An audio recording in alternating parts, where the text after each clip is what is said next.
Face à l'augmentation exponentielle du nombre de cas de coronavirus en Israël, nos confrères de la chaîne 12 se sont penchés sur les lieux où le plus de patients contaminés ont été recensés.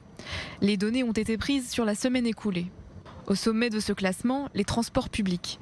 Près de 166 personnes ayant voyagé sur le réseau de bus et de tramways à Jérusalem ont été testées positives au virus, soit 30 personnes de plus que la semaine précédente. Rapide et boulangerie, où 75 personnes ont été diagnostiquées positives.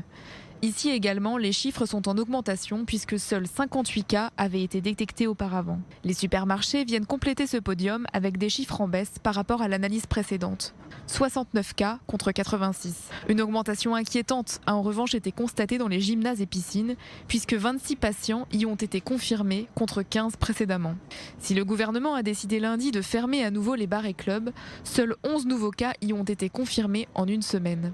De même, les salles de réception, également sur le point de fermer leurs portes jusqu'à nouvel ordre, voient leur nombre de cas diminuer, 8 contre 21 précédemment. Les synagogues n'arrivent qu'en fin de liste avec un nombre de cas en baisse, passant de 24 à 10.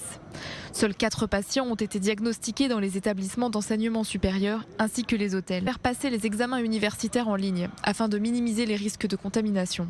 L'enquête insiste également sur le nombre de personnes recensées sur le site internet du ministère de la Santé. Seules quelques centaines y apparaissent effectivement, alors que des milliers de personnes ont été diagnostiquées au cours des derniers jours.